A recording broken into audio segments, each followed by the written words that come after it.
Hi everyone, welcome to Synopsis IS. I am Deepika and today we are covering the news for May 12th and May 19th. Start करते हैं फटाफट क्या important news है इन दो दिनों की. So first news of the day is syndemic.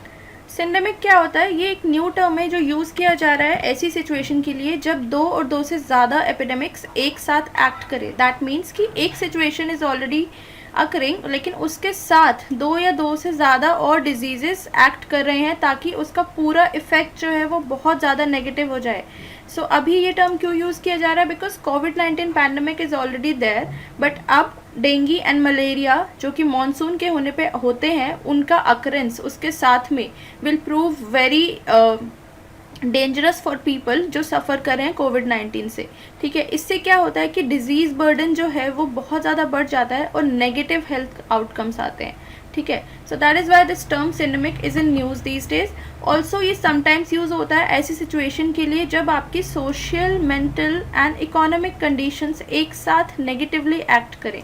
ठीक है, and that leads to very adverse situation in your life. So next term है that is travel bubble. Travel bubble क्या होता है? ये एक बहुत इंटरेस्टिंग टर्म है जो आजकल न्यूज़ में है. क्योंकि ऐसे देश जिन्होंने सक्सेस पाई है कोविड-19 को कंटेन करने में, that means they have effectively managed to efficiently control the burden of COVID-19. So now they are thinking कि अब हम रिकनेक्ट करेंगे, they will open their travels. ठीक है, लेकिन इसको बबल क्यों बोला जा रहा है? क्योंकि इसके जो मेंबर्स होते हैं वो सिर्फ अपनी ही कंट्रीज़ को अलाउ करेंगे ईजिली घूमने के लिए, मतलब ईजिली ट्रैवल करने के लिए आपस में. बट इसके अलावा जो कंट्रीज़ होंगी, जो आउटसाइडर्स होंगे, they will have to observe 14 days का क्वारंटीन. ठीक है, सो इसका क्या मतलब है कि आप आपस में जा सकते हो लेकिन जो बाहर के लोग हैं वो नहीं आ सकते हैं विदाउट द रिस्ट्रिक्शंस. अभी बाल्टिक ट्रैवल बबल की बात हो रही है जिसमें ये 3 countries that is Estonia, Latvia and Lithuania, इन्होंने डिसाइड किया है कि हम एक ट्रैवल बबल क्रिएट करेंगे and we will resume our trade ties, we will resume all the tourism and everything, all the travel that is occurring freely through rail, air and seaways. ठीक है, without any restrictions.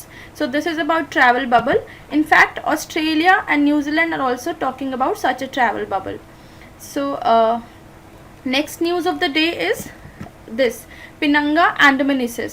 इसका क्या मतलब है? ये एक species है, palm की स्पीशीज़ है. This is a rare palm जो सिर्फ और सिर्फ साउथ अंडमान आइलैंड में ही पाई जाती थी हमेशा से. ठीक है, और ये बहुत रेयर भी है और सिर्फ वहीं मिलती थी. लेकिन अभी क्या हो रहा है, एट प्रेजेंट इसको केरला में भी ग्रो किया गया सक्सेसफुली. इसीलिए केरला को और स्पेसिफिकली इस प्लेस को दैट इज़ पलोर, इसको सेकेंड होम बोला जा रहा है इस पाम स्पीशीज़ का. इसे ग्रो किया है JNTBGRI that is Jawaharlal Nehru tropical botanical garden and research institute ने. ठीक है, इसका IUCN स्टेटस है critically endangered. So this is all about this prelims fact. Next news जो है हमारी that is ultra violet germicidal irradiation, UVGI. अब इसका क्या मतलब है? ये एक टेक्निक है डिसइंफेक्शन की. ठीक है, साइंटिस्ट इसको काफ़ी सजेस्ट कर रहे हैं आजकल कोविड-19 के केसेस में कि जो भी वायरस वगैरह हमारे पब्लिक प्लेसेस में या हमारे ऑफिसेज में, हाउसेज में रहता है, उसको डिसइंफेक्ट करने के लिए इस टेक्निक को यूज़ किया जाए. इसमें क्या होता है कि it replicates the wavelengths of the UV rays. ठीक है, UV रेज सबको पता है, we have A, B and C, सबकी डिफरेंट वेवलेंथ होती है एंड उसके हिसाब से उसका प्रॉपर्टीज़ भी डिफरेंट होती हैं. So it will replicate those wavelengths and it will target the pathogens. ठीक है, जहाँ पे भी वो आपके वायरस का प्रेजेंस है वहाँ पे it will target and it will kill, it will disinfect that place. So this is about UVGI. ये एक नई टेक्निक है, रीसेंट है, काफ़ी यूज़ हो रही है एंड इनफैक्ट अभी के लिए भी इसे सजेस्ट किया जा रहा है. Then next thing is ड्रूव्स.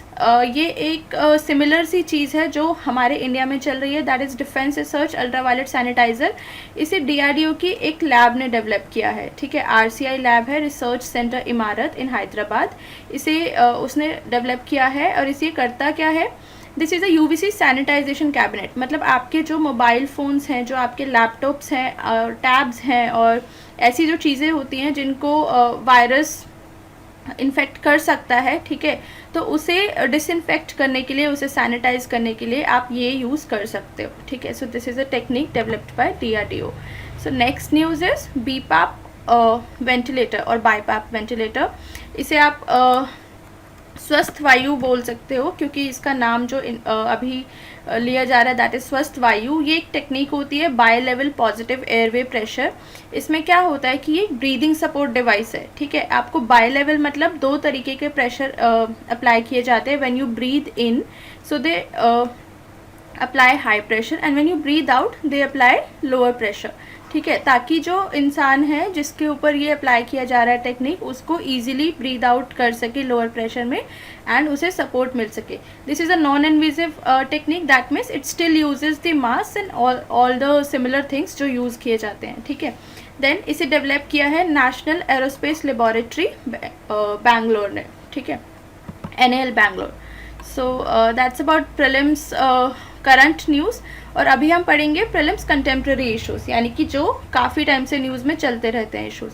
सो इसमें हमारा फर्स्ट टॉपिक है integrated pest management. Now what is this? ये एक इकोसिस्टम बेस्ड स्ट्रैटेजी है कि ठीक है, इसमें आप मल्टीपल टेक्निक्स यूज़ करोगे और लॉन्ग टर्म पेस्ट रेजिस्टेंस करना है आपको, ठीक है। आपको पेस्ट को प्रिवेंट करना है, not for a short term but for the long term, ठीक है। टेक्निक्स कौन कौन सी यूज़ कर सकते हो आप इसमें? कंबाइन करके बायोलॉजिकल कंट्रोल होना चाहिए, हैबिटेट मैनिपुलेशन आप कर सकते हो, then you can even modify the cultural practices and also you can use resistant varieties। so ये सारी टेक्निक्स जो यूज़ होती है पेस्ट कंट्रोल में, इसमें आप कॉम्बिनेशंस में यूज़ कर सकते हो कि 2-3 का एक साथ जहाँ पे जो सूटेबल है वो कॉम्बिनेशन बना के यू यूज़ दैट। इसमें देन जो ट्रीटमेंट्स है वो इस गोल के साथ की जाती हैं कि जो सिर्फ टारगेट ऑर्गेनिजम्स हैं उनको ही किया जाए कंट्रोल, बाकी जो नॉन टारगेट थिंग्स हैं उनको कोई भी डेंजरस इफेक्ट ना हो, ठीक है। So that is about integrated pest management. Next news is yellow alert. ये IMD इशू करती है। येलो अलर्ट क्या होता है? जब भी बैड वेदर कंडीशंस होती हैं, कहीं पे साइक्लोन वगैरह की कंडीशंस होती हैं, सो IMD issue such alerts. 3-4 types के अलर्ट्स होते हैं। अभी at present yellow alert is in news, ठीक है। इसमें क्या होता है कि बहुत ज़्यादा हैवी रेनफॉल होने वाली है और approximately 6.4 centimetre 11.5 centimetre. This data is not important, बस ये पता होना चाहिए कि ये किस लिए किया जाता है। इसी टाइप के अलर्ट्स क्या, ग्रीन अलर्ट है तो that means all is well, कुछ कोई प्रॉब्लम नहीं है। येलो अलर्ट मीन्स अवेयर हो जाओ कि वेदर जो है वो काफ़ी बैड हो गया है और आपकी डे टू डे एक्टिविटीज़ भी अफेक्ट हो सकती हैं, ठीक है। ऑरेंज या एम्बर अलर्ट क्या होता है कि अब थोड़ा सा यू बी प्रिपेयर्ड, ठीक है। So not just your day to day activities, even power supply can be disrupted, even your travel activities can be disrupted, ठीक है। एंड रेड अलर्ट इज़ बिल्कुल हाईएस्ट अलर्ट कि now there is a need to take action and a lot of damage can happen, so just stay prepared and you have to take quick action for that, ठीक है। So ये सब alerts IMD issue करता है। Then next is ये एक शिकायतकर panel है, ये न्यूज़ में है आजकल। बॉर्डर इंफ्रास्ट्रक्चर के लिए इन्होंने कुछ रिकमेंडेशंस दी हैं, ठीक है। सो उसमें से कुछ रिकमेंडेशंस गवर्नमेंट ने एक्सेप्ट कर ली हैं और कुछ नहीं की हैं। सो ये हम पढ़ेंगे मेंस के टॉपिक्स में, but for the prelims you just need to know that ये बॉर्डर इंफ्रास्ट्रक्चर के लिए पैनल बनाया गया था। Next is Sahariya committee, Sahariya community. So ये एक एथनिक ग्रुप है मध्य प्रदेश का, ठीक है। ये भी आता रहता है न्यूज़ में, कंटेम्प्रेरी इशू है। सो जस्ट जैसे हम ट्राइब्स लर्न करते हैं तो इस तरीके से कुछ कम्युनिटीज़ भी इंपॉर्टेंट हो जाती है, आपको बस याद रखनी है कि ये मध्य प्रदेश की एक एथनिक ग्रुप है। The next is this project, ठीक है।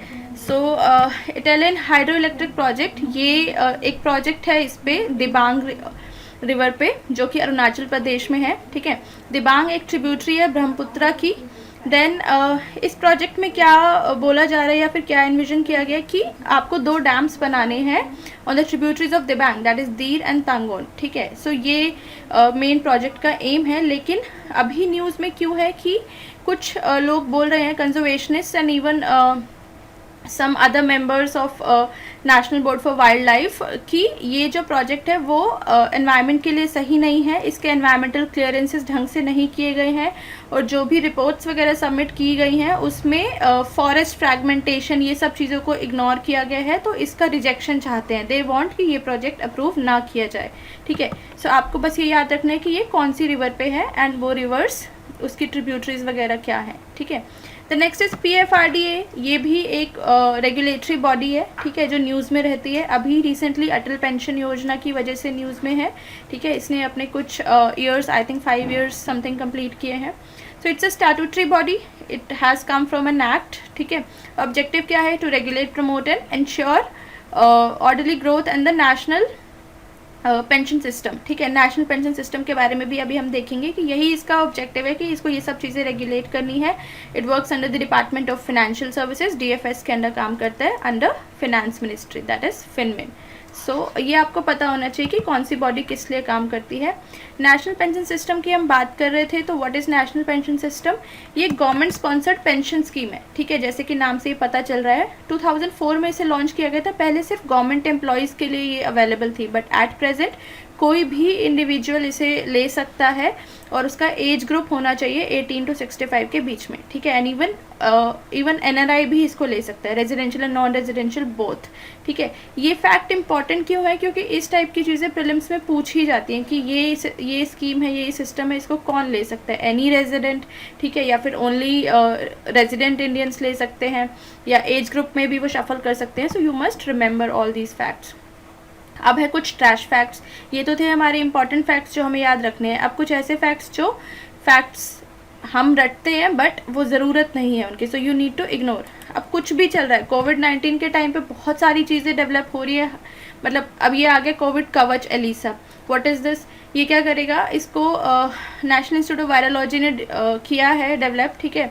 सो ये first indigenous antibody based ELISA test है, मतलब डायग्नोसिस के लिए टेस्ट बनाया उन्होंने, ठीक है, टेस्ट किट है। अब क्या करें, ठीक है, बनाया है तो कोई बात नहीं, लेकिन अब ये चीज़ थोड़ी ना प्रीलिम से पूछी जाएगी। So you must be able to distinguish कि कौन सा ट्रैश फैक्ट है और कौन सा नहीं है। Next is ashwagandha. अब ये इम्यूनिटी बूस्टर है, एक मेडिकल हर्ब है, ठीक है, न्यूज़ में है, it's okay, but that is not important for a prelims examination, ठीक है।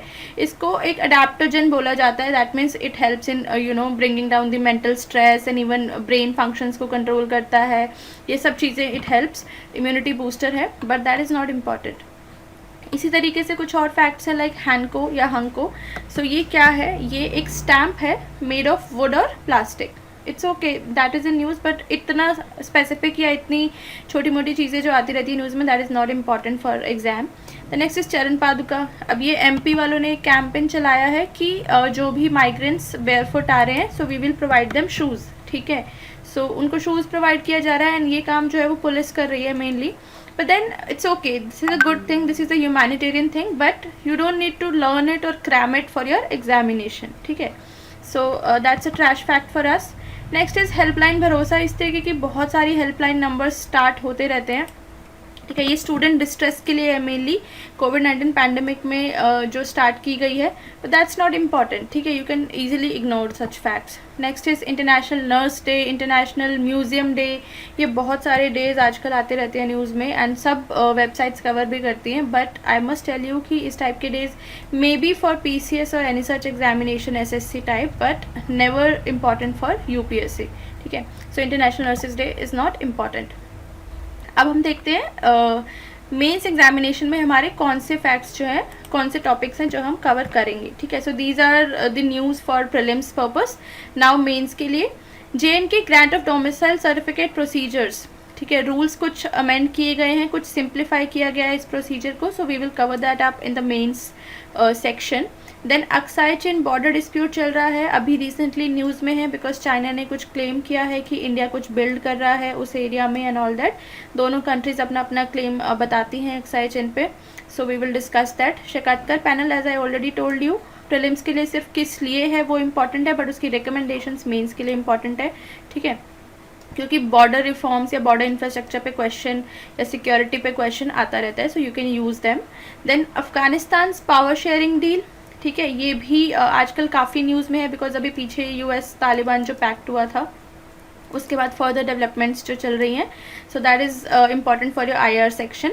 Then Anuradha Bhasin versus union of India case, ये वो केस है जिसमें फंडामेंटल राइट्स वगैरह की बात की गई है, आर्टिकल 19 की बात की गई है, freedom of speech and expression, so that's very important for your governance section, for your polity section, ठीक है। The next is mental health care act 2017 and all the issues that are related to mental health, because अभी कोविड-19 के time पे काफ़ी ज़्यादा psychological और mental issues, anxiety issues, these are prevalent, and उस पर बहुत सारे टॉपिक्स कवर हो रहे हैं, articles, so we need to study this act कि इंडिया में क्या हमने किया है मेंटल हेल्थ के लिए, ठीक है। सो ये सारे टॉपिक्स आपके मेंस में कवर हो जाएंगे, so don't worry about these topics. That's all for the day. I hope it was helpful. Thank you.